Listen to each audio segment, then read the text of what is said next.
Dinosaurs. Fun, fact, and fantasy.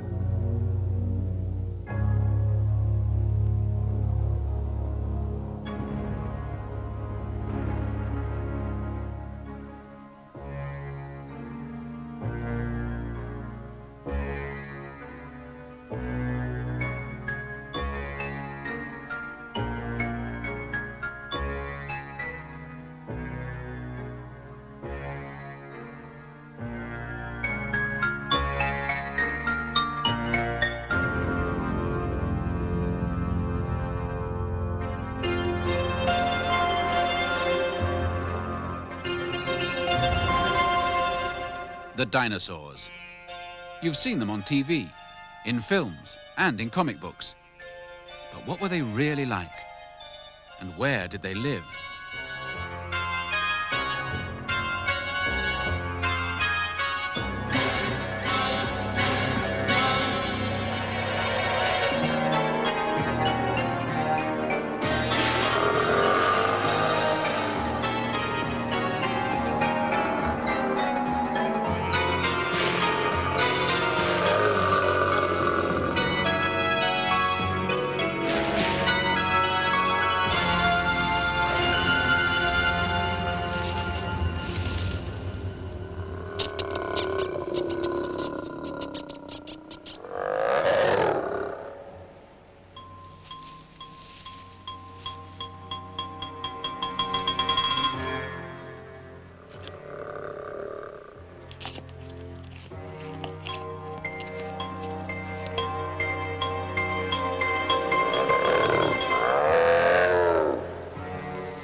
To find out everything you ever wanted to know, we have to go right back in time, back over 150 million years.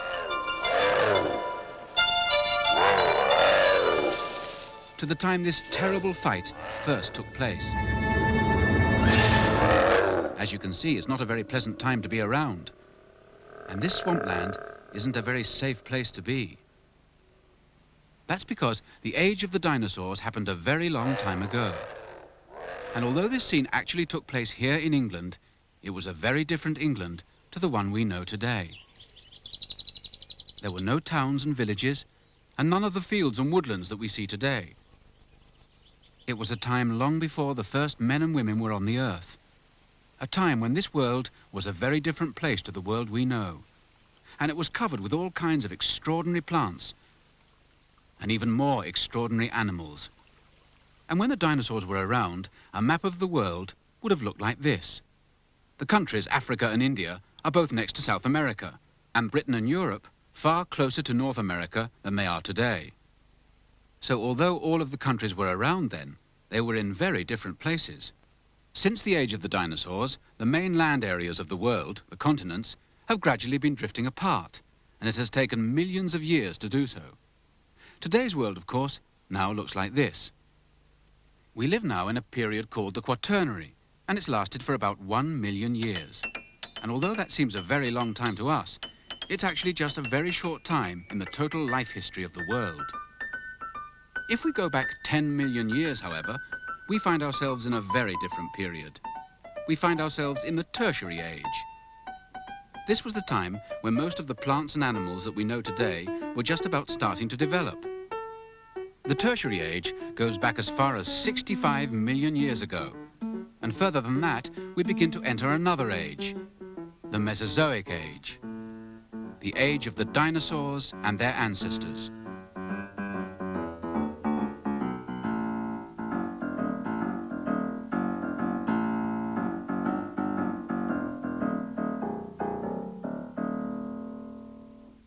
During the Mesozoic Age, the age of the dinosaurs, the weather was rather warmer than it is today. As we have seen, the countries of the world were all much closer together, and so there was very little difference between the different seasons. As a result, all kinds of plant life could grow all the year round in very hot conditions to provide food and shelter for all kinds of weird and wonderful animals, including, of course, the dinosaurs. Just look at them. Did you ever see such wicked eyes? Did you ever see such fearsome teeth? Did you ever see such a terrible face? Here, I beg your pardon? A crocodile? What are you doing here? What do you mean, what am I doing here? This is where I live. But you're not a dinosaur, you're a crocodile. Well, all right, if you want to get technical, I'm not a real dinosaur. But me and all the other crocodiles in the world are descended from the same group of animals as the dinosaurs. Most of my ancestors were around during the age of the dinosaurs. In fact, I remember my great-great-great-great-great-great-great-great-great-grandfather telling me that his great-great-great-great-great-great-great-grandmother said she could remember them quite clearly. So you know all about them? Anything you want to know, I'm your man, or rather, I'm your croc. Because man didn't arrive on the scene until much later, as you know. Dill's the name, descended from chaps like this Teleosaurus. Ooh, those fearsome-looking set of teeth lurking down there on the riverbank. But this is amazing. Do you mean to tell me that all the crocodiles in the world are directly related to the dinosaurs? That's what I was trying to say, that my great-great-great-great-great-great-great-great... Oh, no, hang on. I'll tell you another way. About 250, a million years ago, this great big gruesome creature began to grow and grow. It was called the Thecodontian. It made reptile history, 'cause the fierce old Thecodontian began the dinosaur dynasty. Now there were all kinds of dinosaurs, as you will shortly see. And related to the dinosaur is the crocodile. Yes, you're right, that's me. Yes, you can tell by the shape of our muscles, and you can tell by the snap of our jaw. You can tell by the way we go hunting at night, and the way that we stun with our tail when we fight. Oh, I could tell you so much more, how I'm related to a dinosaur.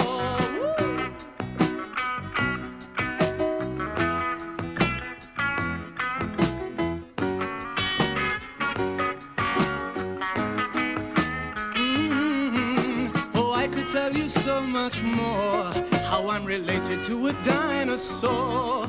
Well, we lay eggs just like hens do. We live in rivers and swamps, and we can run faster than the average man when we're out of the water and we're on the dry land. Oh, I could tell you so much more, how I'm related to a dinosaur. So, crocodiles and dinosaurs are both descended from the same ancestor. As the song says, that fierce old Thecodontian. According to the reference book, there are something like 800 different kinds of dinosaur. How on earth can you remember them all? You see, whilst my side of the family was busy developing into crocodiles, the dinosaurs were all busy developing into different types. What on earth do you mean, Dill? I'm sorry. I can't tell you much more at the moment. Something's come up. And it looks very much like a Brachiosaurus to me. So who's that with it? That's a Thecodontosaurus. Let's hope neither of them saw us. Shh, and pay attention. Because these two are the biggest and the smallest members of one of the different dinosaur groups I was telling you all about. They're the largest and the smallest of the plodding dinosaurs.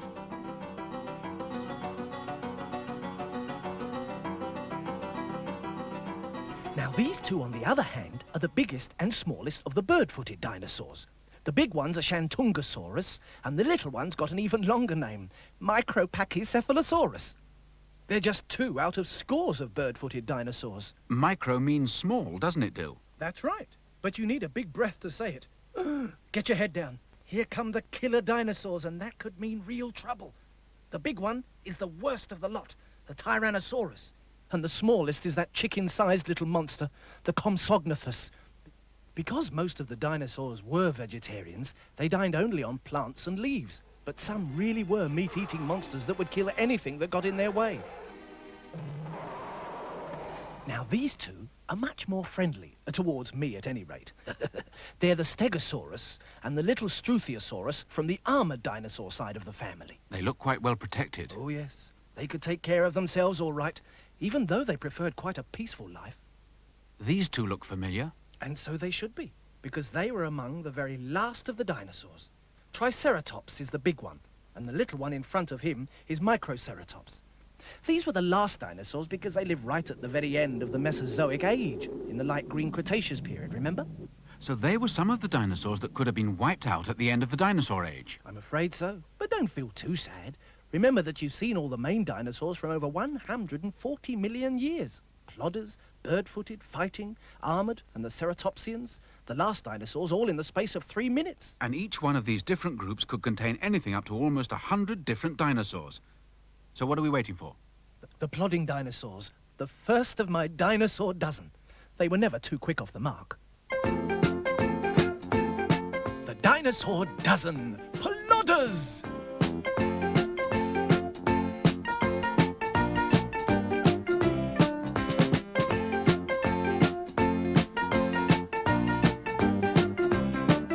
Now here are some most very strange dinosaur names. Try to say them out loud and then say them again. Diplodocus, Volcanodon and Plateosaurus, Iguanodon, Deinonychus and Tyrannosaurus, Triceratops, Silophysis and Hypsilophodon with Torosaurus, Stegosaurus. That's about enough of them. Baby Camosaurus, Thicodontosaurus, Massospondylus, Volcanodon, Plateosaurus, Brachiosaurus, Cetiosaurus, Brachiosaurus, Apatosaurus, Mamanchisaurus, Diplodocus, Supersaurus.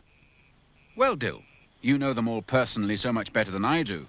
Which of the dinosaurs is your favourite? Well, since you ask, I must admit, I've always had a bit of a soft spot for the plodders, the brontosaurs. They've always seemed to me to be exactly what a dinosaur should be. None of you rushing about, just slow and stately, plodding from one place to another. And for someone like me, who can barely reach more than 3 feet off the ground, just imagine the kind of view you'd get if you were a giant brontosaurus. Yes, that's the dinosaur I'd like to be. If I had been born a dinosaur, I'd be the most gigantic size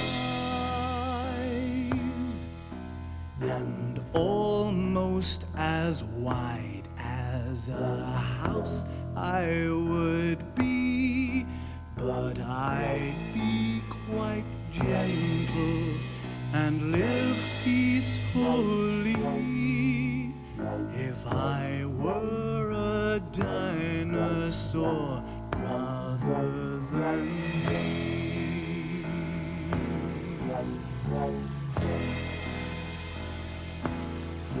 If I had been born a dinosaur,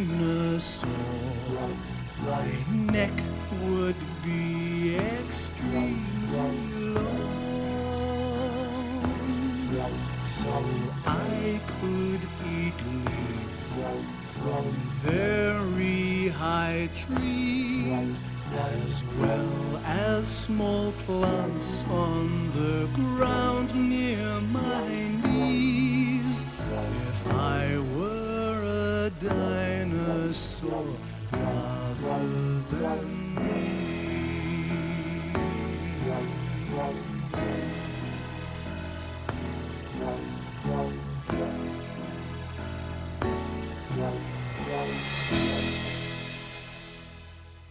Well, as you can see, despite all my high-flying ideas, I've had to come down to Earth again. Mind you, it is a very special kind of Earth, because it was here, in this Sussex quarry, just an hour or so's journey from London, that the first dinosaur to be identified by man was found.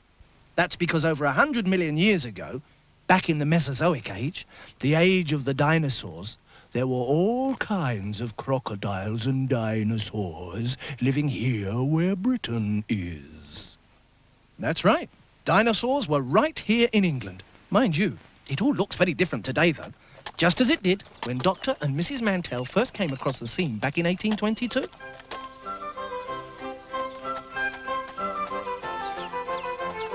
Dr. Mantell had come to visit a patient of his just along the road.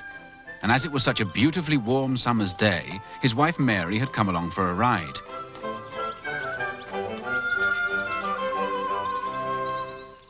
Well, she didn't want to be bothered with looking over her husband's shoulder all the time, so off she went for a short walk.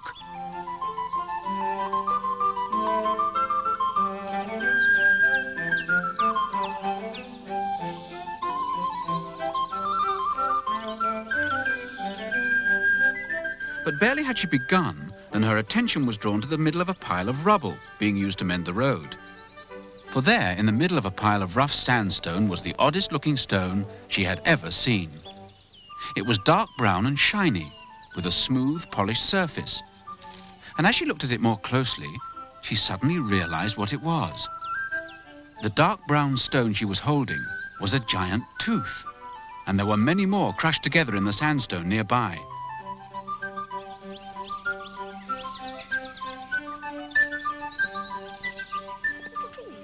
She rushed to tell her husband of her amazing find. There could be teeth. Where did you find them?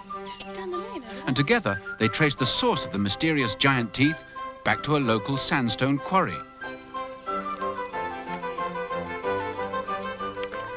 Now, although Dr. Mantell and his wife knew that what they had found were fossils, animal bones that had been in the ground so long that they had turned to stone, neither of them knew for certain the name of the animal the teeth had come from. This was hardly surprising, for ever since the 17th century, people had been finding strange bones and fossils in the soil and stones of the south of England. Some thought them to be the remains of a race of giants that once lived in the area. Others believed them to be all that was left of a mythological collection of devils, dragons, and fairy tale monsters. Well, the Mantells knew a little more than that. They remembered barely a dozen years earlier a girl called Mary Anning, who lived in the Lyme Regis area of Dorset in southern England.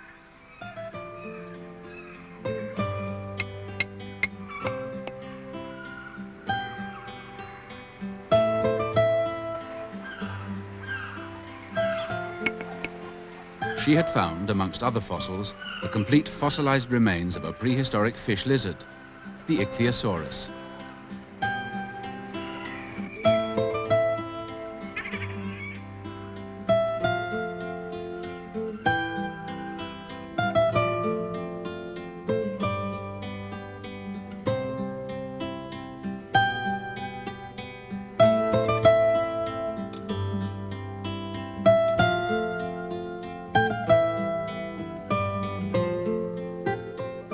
And because Dr. Mantell knew that, like the lias rock that Mary Anning had found her fossils in, the sandstone rocks surrounding the teeth were very old, going back almost 100 million years, he knew that the teeth must have come from the same period of prehistoric time.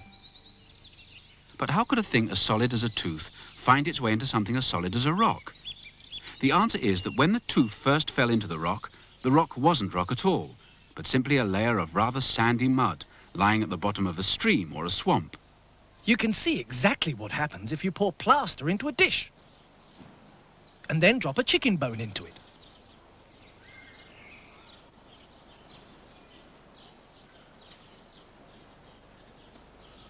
The plaster gradually traps the chicken bone in the same way that the mud gradually settled around the dinosaur bones. Then as time went on, more layers of mud formed on top of the bone, and it gradually became covered. Of course, the sandstone rock took millions of years to set properly. Our plaster mix, on the other hand, should be set solid in a very short time. Then, millions of years after the rock had been covered by more and more layers of new rock, certain parts were slowly weathered away by the wind and sea to expose the old bones. In this case, the process has only taken a few minutes. Now you can split open your rock, Dill, to find your original bone. And that's exactly what Mary Anning and the Mantells had to do, to split open their fossil finds. Except that they were dealing with much harder rocks and stones. That's right. And there's another important difference too. You see, we know exactly what's inside our fossil, but Dr. Mantell and the other early fossil hunters were not at all sure where the bones they had found had come from. One sunny spring day in 1822, in the little Sussex town of Lewes, when Dr. Mantell's young lady wife was out walking one day, just enjoying her life. What did she see? Here, there on the ground, something dark and shiny and brown. It was the very first tooth of a dinosaur, the very first tooth that was found. Well, time went by, more teeth and bones were found, but nobody knew quite what they were. There was much speculation as to what they could be. Dr. Mantle and his wife said, "Oh, dearie me, what have we taken out of the ground? Perhaps we should have left things alone." Well, we've never seen anything like these before. Just what do we make of these bones?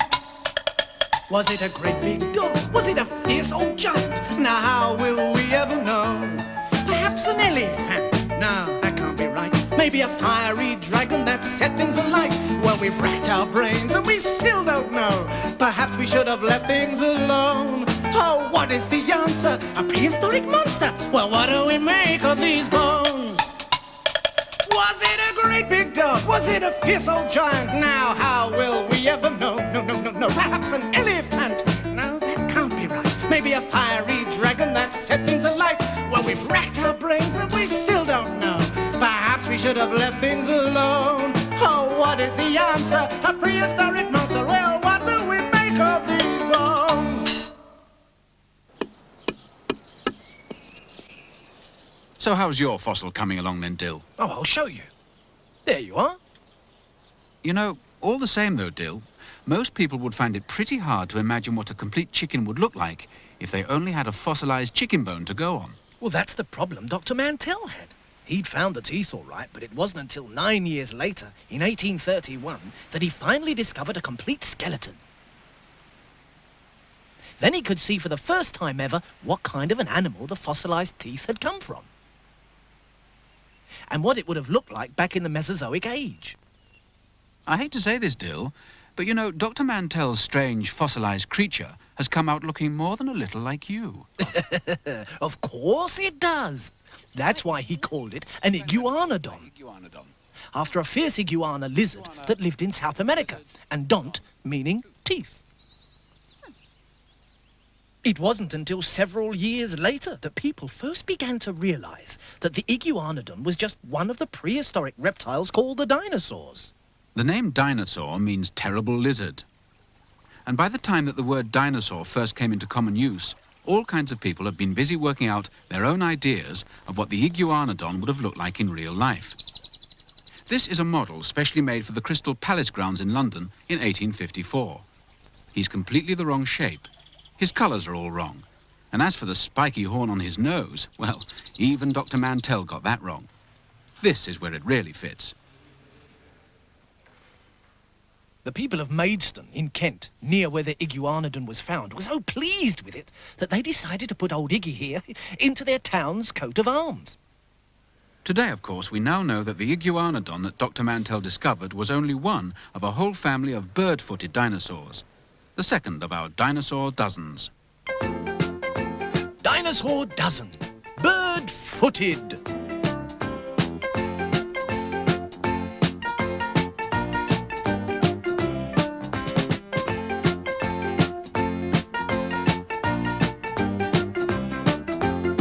They are once again, those dinosaur names. Try to say them out loud and then say them again. Diplodocus, Volcanodon and Plateosaurus, Iguanodon, Deinonychus and Tyrannosaurus, Triceratops, Dilophosis and Hypsilophodon with Torosaurus, Stegosaurus. That's about enough of them. Lesothosaurus, Hypsilophodon, Pachycephalosaurus, Procerolophus, Hadrosaurus, Parksosaurus, Anatosaurus, Corythosaurus, Parasaurolophus, Lambiosaurus, Iguanodon, Shantungosaurus. Dr. Mantell's iguanodon. Did you spot him in the dinosaur dozen? He was just the first of the dinosaurs to be discovered in Victorian Britain. Very soon afterwards came other similar fossilized creatures, and the Megalosaurus and Cetiosaurus quickly found themselves occupying pride of place in the museums. By now, people were using the word dinosaur to describe a whole collection of prehistoric animals that have been found all over the world. In 1877, coal miners in the Belgian town of Bernissart were opening up a new coal seam when they came across the remains of 31 Iguanodon skeletons, 11 of them virtually complete. It's believed that a whole group of them stumbled into a deep ravine by mistake, to remain there for over 100 million years. But it was in North America that dinosaur fever really took hold. Here are some of the numerous places they've been found. In Colorado, Wyoming, Utah and Montana, and Canada. Fossil hunters in the early days even had to fight off the Red Indians to collect dinosaur relics. And not just Indians, because at least two of the most dedicated of the American collectors, Edward Cope and Othniel Marsh, were so jealous of each other's discoveries that they actually fought gun battles between them over who could lay claim to the most bones. Luckily, there were plenty to be found, however. In fact, more than enough for both of them. They could be found just lying in the desert, large bones waiting to be picked up. One non-dinosaur collector built a shack out of the bones. By the time Cope and Marsh had ceased their fighting and feuding, no fewer than 136 new kinds of dinosaurs had been discovered and named. There's a dinosaur national monument in the state of Utah with a special walkway where visitors can see dinosaur bones trapped inside a cliff face. And the town nearby, just a mile or two across the Colorado border, also has a new name, Dinosaur, with street signs straight from our dinosaur dozens.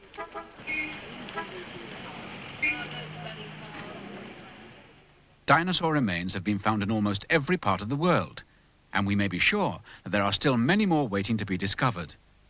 And although they varied tremendously in shape, size and weight, all the dinosaurs have one thing in common. Their names were difficult to spell? No, it was all to do with the way they walked, because all dinosaurs walked with erect leg movements. In other words, they were reptiles that were able to stand upright. Unlike some reptiles I could name. Here, it's not my fault that my legs come out at the side. I can't help being a sprawler. Of course it's not your fault, Dill. I'm sure you're perfectly at home swimming along in a swamp. Look, see? We crocs can stand up when we're running. That's right, but you can't stand up properly, not like a dinosaur. Well, that's what my song was all about, wasn't it? If I had to be I shouldn't worry about it too much, you know, Dill. After all, if you were a dinosaur, you'd be extinct by now. I know that. But remember that I am related to the dinosaurs. After all, I was born from an egg. You're right, Dill. It's now known that the dinosaurs were hatched from eggs in specially prepared nesting sites that were looked after by their parents. Quite recently, a whole nesting site of hadrosaurs has been found in America, and big nests of perfect eggs found in Mongolia in Asia. It's funny to think that a great big dinosaur like a Diplodocus could have come out of such a tiny egg. That's right, Dill. But the eggs couldn't have been much bigger, because a bigger egg would need a much tougher shell. And if the shell becomes too tough and thick, the baby dinosaur inside couldn't peck its way out. I bet a croc could. Of course, Dill. Today we believe that half a dozen to a dozen was about as many eggs as most dinosaurs would lay at any one time. Here is a typical clutch, a completely fossilized Protoceratops nest. Just imagine half a dozen little dinosaurs all hollering for attention. And dinosaurs could shout, I can tell you. Wouldn't have been much fun keeping one as a pet, would it? A sweet Diplodocus, but not Tyrannosaurus, I think. What if he escaped into the streets of London? He wouldn't have been much of a pet. Among the total of over 800 dinosaurs, Tyrannosaurus was probably the most frightening and certainly one of the tallest animals ever to walk on the Earth. Here's one of his relatives fighting Triceratops in the 1925 film The Lost World. The only good thing about him is the fact that this sort of film got it wrong, because he could only walk quite slowly, and so he wasn't much of a hunter at all. In fact, he spent most of his days feeding off the kills made by others. Unlike this scene, where a Tyrannosaurus is shown eating a deer, which wasn't even around then. Do you know what dinosaurs did all day? Well, my great-great-great-great-great-great-great-great-great-great-grandfather remembers his great-great-great-great-great-great-great-grandmother telling him what dinosaurs did. They just sort of plodded around going nowhere, or just sat still for long periods of time, like we crocs do in swamps or on rocks. Sounds rather boring. Not at all. It refreshes the brain. Which many of the dinosaurs hadn't got much of. I know. Like Diplodocus and that practically brainless clot Stegosaurus. They all had very small brains. Not all. Some of the dinosaurs had quite well-developed brains when compared with the weight of their bodies. They were quite intelligent. In fact, some of them were almost as bright as you modern crocodiles, Dill. Oh, Oh, thank you. What's more, they'd also developed very good eyes for night hunting, as well as fierce teeth and claws. So they weren't all pea-brains like the plodders and the armored dinosaurs? Quite the opposite. There were the hunters and killers. They had the skills to chase and kill almost anything that moved, from reptiles and dinosaurs to some of the ancestors of mammals that human beings are descended from.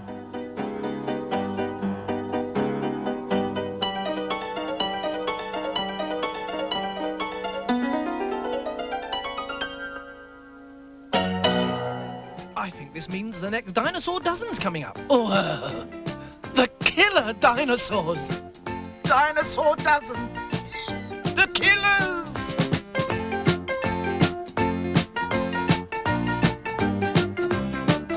Now here they are once again, those dinosaur names. Try to say them out loud and then say them again. Diplodocus, Volcanodon and Plateosaurus, Iguanodon, Deinonychus and Tyrannosaurus, Triceratops, Silophysis and Hypsilophodon with Torosaurus, Stegosaurus. That's about enough of them. Compsognathus, Procompsognathus, Silophysis, Silarus, Deinonychus, Dromiceomimus, Gallimimus, Megalosaurus, Dilophosaurus, Allosaurus, Spinosaurus, Tyrannosaurus. You know, they quite give me the shivers, even after 65 million years. But at least we've something to be grateful to them for, What's that? leaving so many fossils around for us to find. After all the dinosaurs we know today were walking around on the Earth at one time.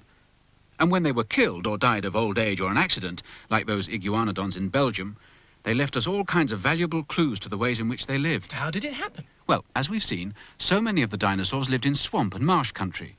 And when they died, their bodies would slowly sink down to the bottom of the swamp. Then, as the flesh and muscle all rotted away to nothing, the layers of mud and silt surrounding it gradually dried out to turn into soft layers of stone, just like the chicken bone that we buried in plaster mix.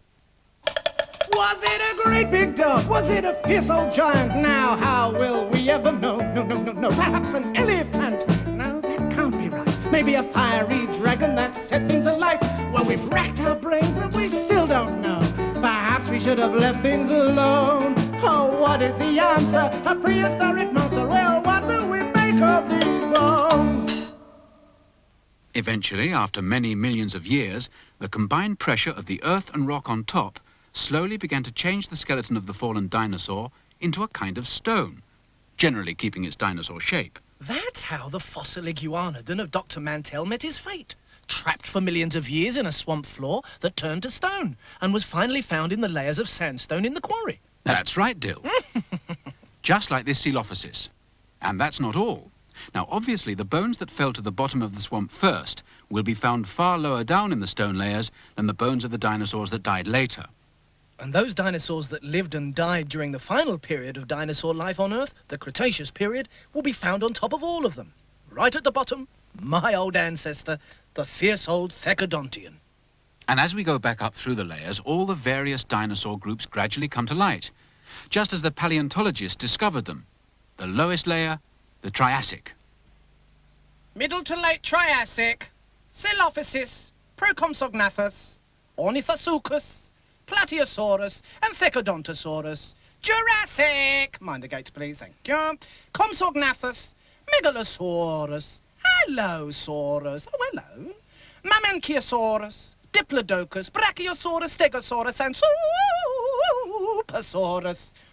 Cretaceous, Deinonychus, Hypsilophodon, Iguanodon, Shantungosaurus, Stegosaurus, Psittacosaurus, Protoceratops, Microceratops, Ceratops, Achoo! Oh, Ankylosaurus, oh, Tyrannosaurus, and Struthiosaurus. Oh, what a lot of saurus.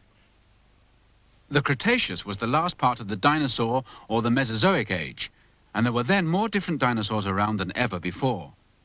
Mind you, by the time we get to the next floor, the Tertiary age, you'll notice quite a few changes. Tertiary and Cainozoic. Mammals, lizards, crocodiles, saber-toothed tigers and mammoths. No dinosaurs? Sorry, Dill, not one. Huh. And by the time we reach our own age, the Quaternary, human beings have arrived, and all that remains of the world of dinosaurs are the huge collections of bones and fossilized skeletons that have been found all over the world in the rocks of that period. And nobody knows for sure just how or why the dinosaurs all died out. Well, I've heard one or two theories. This Right then, dinosaur Dill. fella was... But before you tell us all your theories about how the dinosaurs died away, let's see our fourth dinosaur dozen. These are the ceratopsian dinosaurs, some of the very last dinosaurs on Earth. Now here they are once again, those dinosaur names. Try to say them out loud and then say them again. Diplodocus, Volcanodon and Plateosaurus, Iguanodon, Deinonychus and Tyrannosaurus, Triceratops, Dilophosis and Hypsilophodon with Torosaurus, Stegosaurus. That's about enough of them. Microceratops, Psittacosaurus, Protoceratops, Chasmosaurus, a Rhinoceratops, Anchiceratops, Pentaceratops, Styracosaurus, Pachyrhinosaurus, Monoclonius, Torosaurus, Triceratops.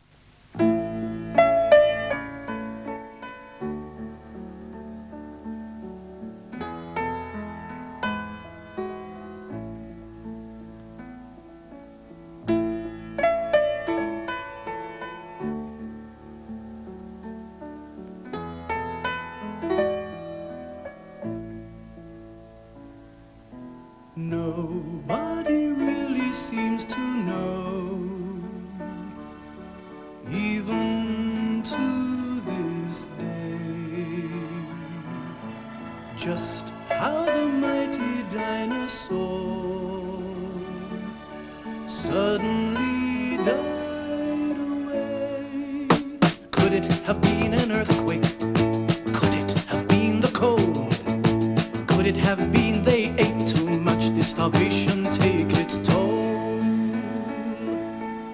Nobody really seems to know, even to this day, just how the mighty dinosaur suddenly died away. Were their eggs all eaten by creatures great and small? Did a meteor fall from the sky? Is that what killed them? Is that what killed them all? Nobody really seems to know, even to this day, just how the mighty dinosaur suddenly died away. There's some that say that men from Mars took them all away. Or the truth may be in this remark: there was just no room in Noah's Ark. Nobody really seems to know, even to this day, just how the mighty dinosaur suddenly died away.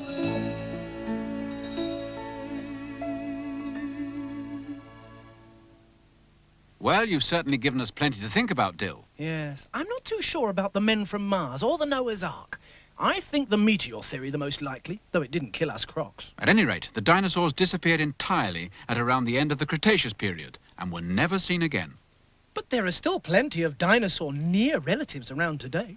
Apart from you and your crocodile chums, I suppose. Well, that's right. And it's not just crocodiles, you know. All kinds of animals are related to the original Thecodontian. You've only got to remember Dr. Mantell's Iguanodon, the lizards. Dinosaur means terrible lizard. That's right. Now just take a look at the lizard. It may be cold-blooded, but there's dinosaur blood in its veins somewhere. And snakes, Dill? Oh, yes. Despite their strange way of getting around, they too are descended from the same group of reptilian ancestors as the dinosaurs.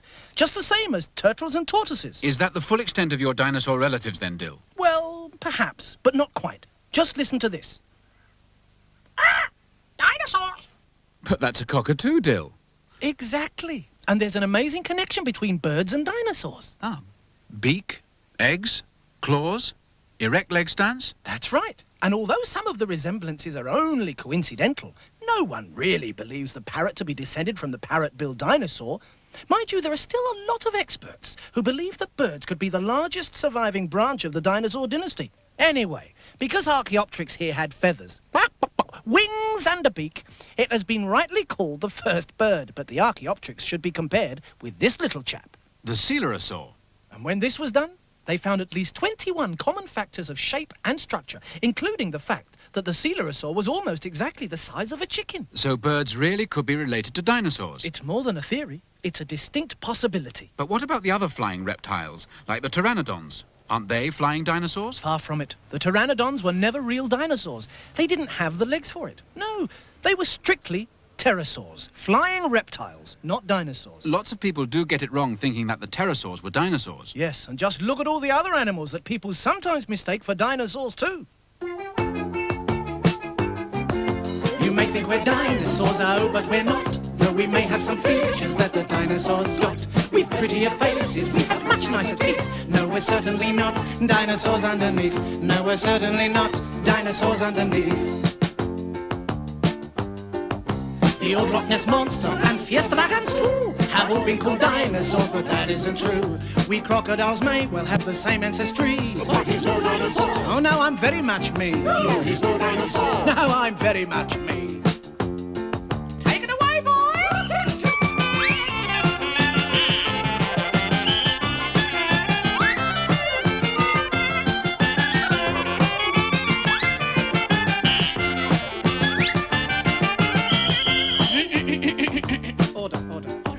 We're all much more charming, we have grace, we have style. I shed crocodile tears, I beam crocodile smiles. We're much better looking and we're here to stay. No, you won't find a dinosaur around us today. No, you won't find a dinosaur around us today.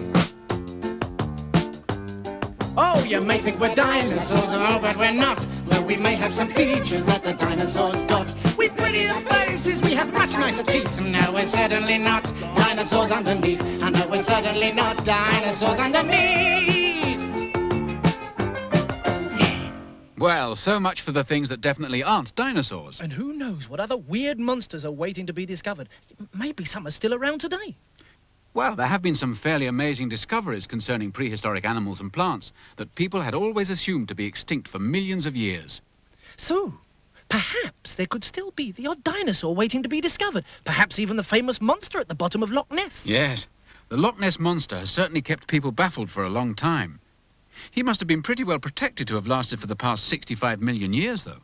Talking of protection, my last dinosaur dozen were really well protected. Oh, watch out. Here come the armoured dinosaurs. Dinosaur dozen, the armoured ones.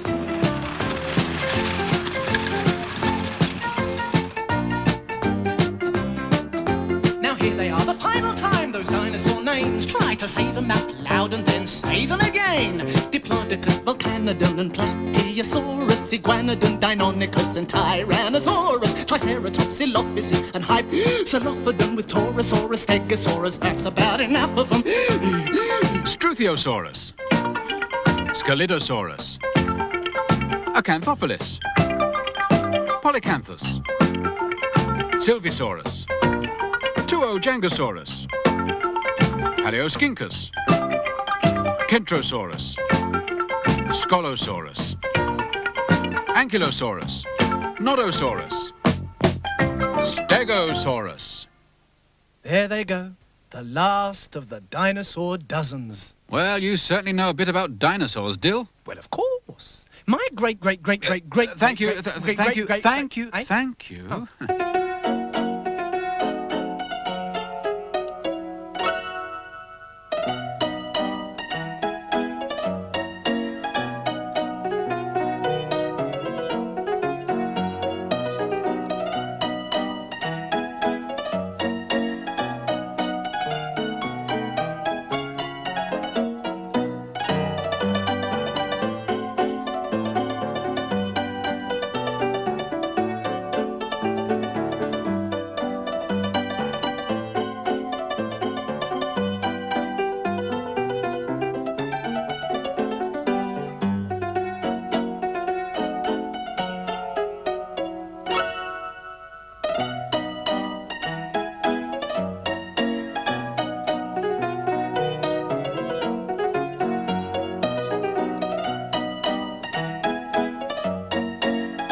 let's have a quiz show and see if anybody knows as much as me.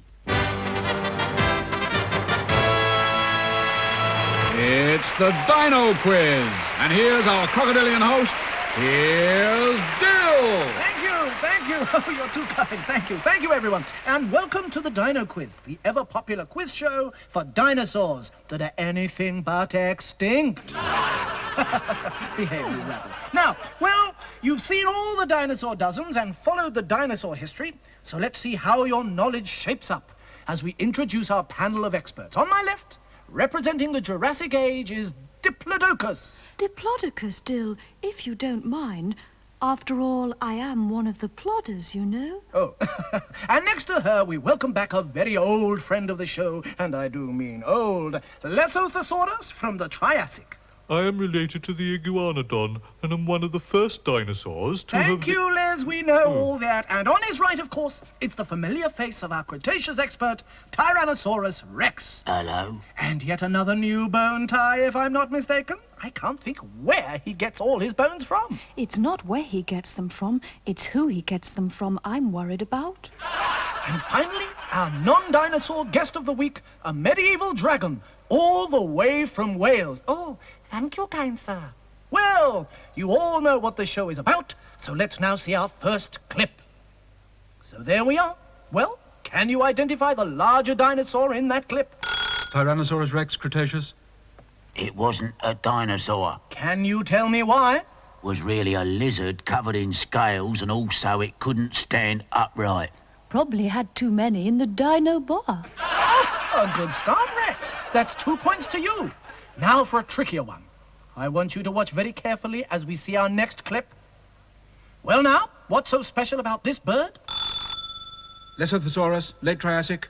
Bit after my time, this, but I think it's not really a bird, but a feather duster. Wrong. Dragon mythology. It laid golden eggs? Always thinking in fantasy terms, you. Wrong. Tyrannosaurus Rex, Cretaceous. Well, I may be wrong, Dill, but it looks like the Archaeopteryx thing to me, the bird that everyone reckons could be directly related to us dinosaurs. Well, that's right. Another 2 points to you, Rex, putting you well and truly in the lead. But there's still plenty of time to catch up. So for our next question, whose coat of arms is this? And for a further 2 points, who can identify the dinosaur in it? Diplodocus, Jurassic. That's the official coat of arms of the town of Maidstone in Kent. I think, Dill. Correct for 2 points. And the dinosaur? Sorry. Lesothosaurus, Triassic. Well, it's obvious. It's one of my family, the Iguanodon, and he evolved from the same branch as I did through the lesser Lesothosaurus. Well, it may be obvious to you. Well, I do know a bit about Iguanodons. Well, I don't think you do. Thank you. That's right anyway. And the Iguanodon makes 2 points each for Diplodocus and Lesothosaurus, putting you both 2 points behind Rex, with the Welsh dragon still trying to break his duck. This scene belongs to which dinosaur period? No conferring. Jurassic? Triassic. Cretaceous. Present day, boyo. Well done, Dragon. 2 points for you. Houses weren't invented until the present day. Here's what I believe to be a very easy one. I'm going to show you a clip of the Loch Ness Monster, and I want you to identify the class of animal to which it belongs. Ready? Tyrannosaurus Rex, Cretaceous. Plesiosaurs. You won't be pleased when you hear this. Wrong. Dragon mythology. The same as me, surely, which is mythology. That's make-believe. I can believe that. Yes, that's right. At least until it's proved otherwise. So how does the score look at the end of that round? Tyrannosaurus Rex and Dragon are in the lead with 4 points, and the other two with 2 points. Which is the odd one out? Lesothosaurus, Triassic. The pterosaur, because it flies. Sorry, so does the Archaeopteryx. Tyrannosaurus, Cretaceous. The Megalosaurus, because it munched up other animals. So did we crocodiles. Wrong. Dragon mythology. The crocodile, because all crocodiles are such clever dicks. No need to be rude. Any idea, Dip? Oh, sorry. I just dozed off, like a dormouse. The dormouse, correct, because it's a mammal. Well done, Dip. 2 points to you. What did I say? With 3 of you on 4 points, the last question. Take a look at these. What are they? They're models of monsters. Toys. Silly bits of rubber. Well, they certainly aren't clever Dick dinosaurs. Well done, Dragon, for being most correct. That's 6 points to you. So, from Rex, Ta-da. Dip, Why? Liz, Bye-bye. and this week's special guest and our winner, the mythological Welsh dragon, Cheerio. May I wish you all a very good evening, and remember to tell all your friends that you saw us! That quiz was more about non-dinosaurs than dinosaurs, Dill. Well, if you want to know more about real dinosaurs, there are lots of things that you may care to explore in the world of dinosaurs. That's right, Dill. Look at all this lot. Dino puzzles.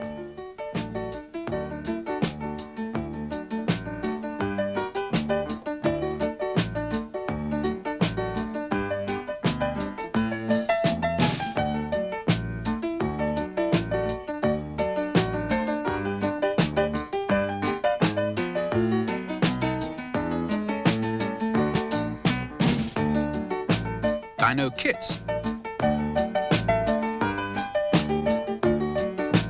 Dino toys. Dino models. And a dino club that you can join. And of course there are lots of museums where you can see our old friends. Diplodocus. Diplodocus. Aha. Diplodocus. Triceratops. Iguanodon. Megalosaurus, their bones and footprints, though you won't usually be allowed to walk on them, and models of what they really look like.